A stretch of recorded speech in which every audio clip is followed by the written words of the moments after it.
She died, and I didn't shed a tear. Not one. Erase that thought if it ever crossed your mind. When David, the rising pop star, unraveled his heavy lyrics, he swore they were nothing but metaphors, no raw truth behind them.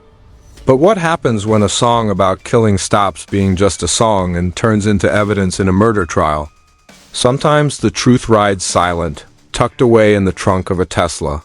Because today, ladies and gentlemen, we're not talking about a chart-topping artist. We're talking about a courtroom headline.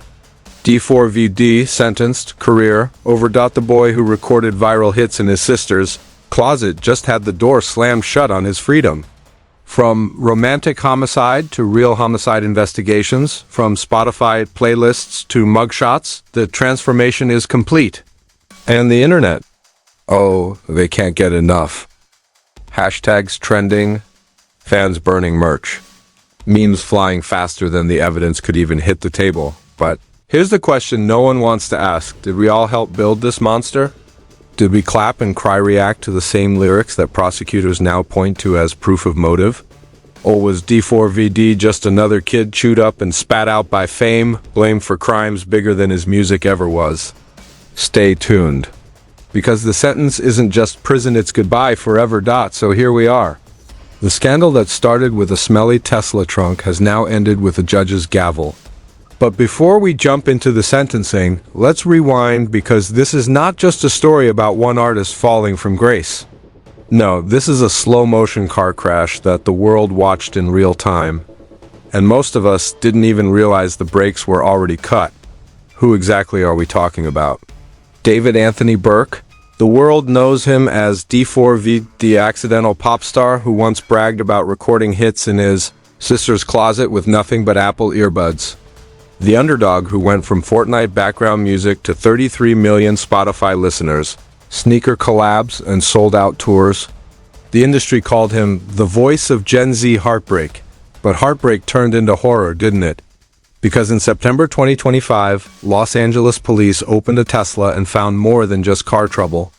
They found 15-year-old Celeste Rivas, missing for over a year, dismembered, wrapped in plastic, and left to rot in the trunk.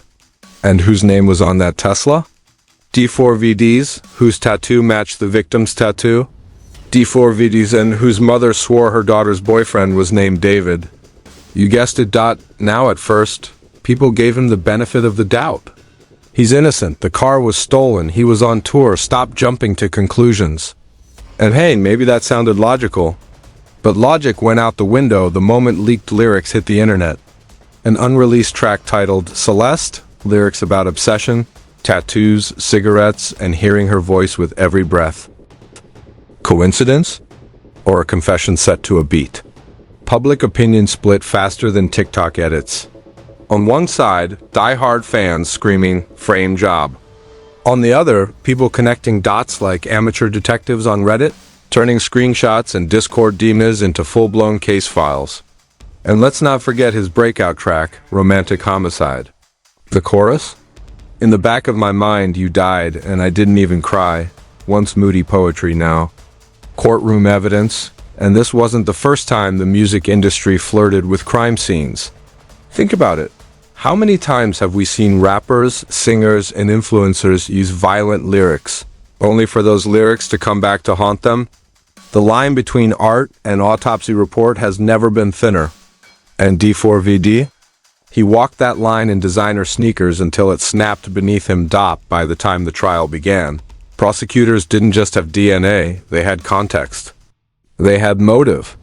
They had the internet doing half their work. Every lyric, every interview contradiction, every screenshot became this video of the circus. And when the gavel finally came down, the message was clear. Fame might buy you streams, but it won't buy you freedom. And that's where we are now. The boy wonder of bedroom pop, once Spotify's golden child, now sitting in a jumpsuit. But trust me, this rabbit hole goes deeper, because sentencing was just the climax of a storm that had been brewing for years. So how did the world react when the golden boy of bedroom pop turned into the headline of a murder trial? Short answer, chaos. Long answer, grab some popcorn. Because this is where the internet transformed into the world's messiest courtroom. First came the fake leaks.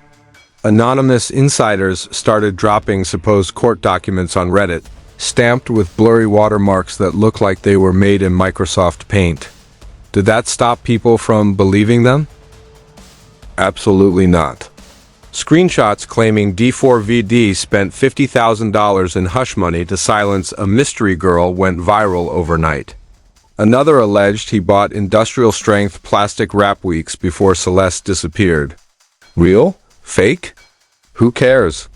The internet doesn't need facts, it needs fuel. Then came the friends of friends sources.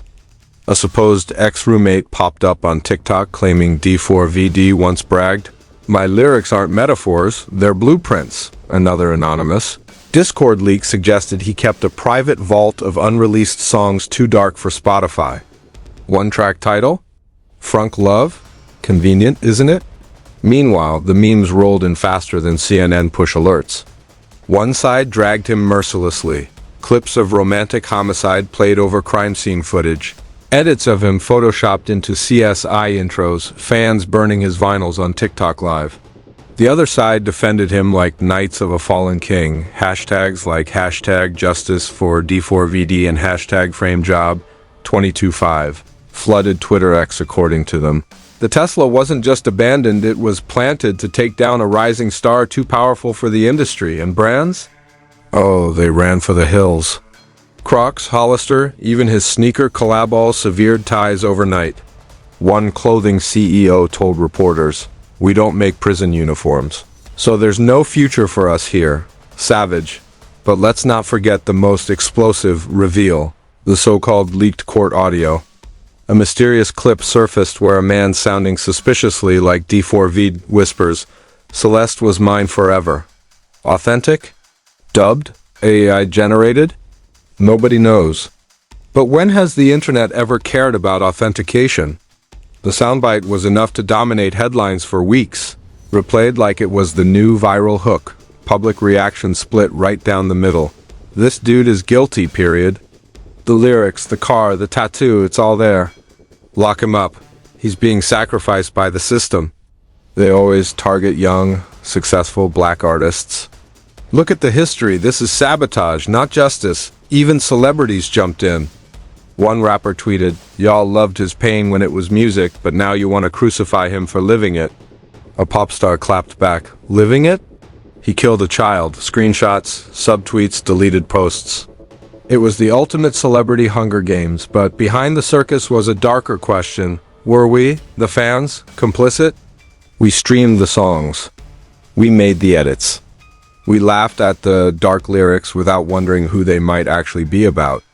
Did we help build the myth that now looks more like a mugshot?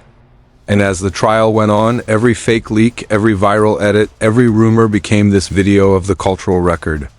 D4vd wasn't just on trial in court, he was on trial in the court of public opinion.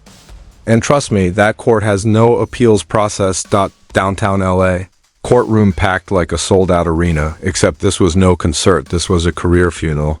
Fans gathered outside, half chanting, "Free D4vd," while the other half screamed, "Justice for Celeste." Inside, cameras captured the once Gen Z heartthrob slouched in a beige jumpsuit, staring blankly at the floor as if the weight of the entire internet. When the judge's gavel slammed, the words echoed like a death toll for his career. David Anthony Burke, also known as D4vd, is sentenced to 35 years to life. Silence. Then chaos.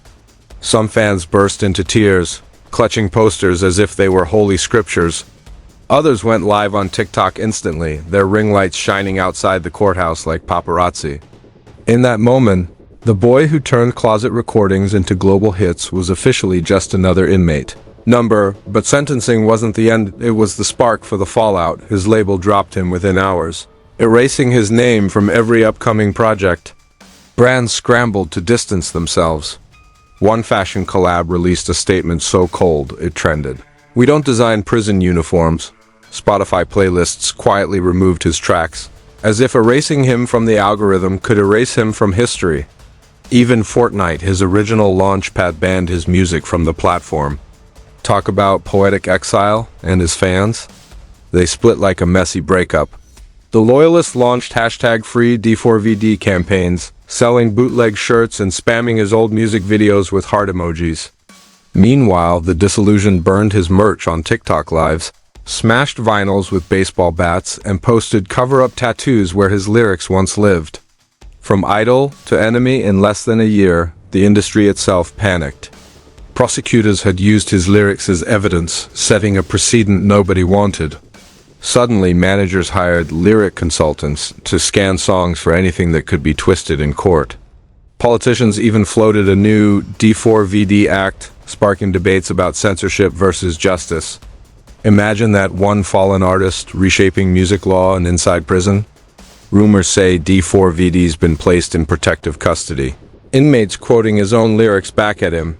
"In the back of my mind, you died." Chilling.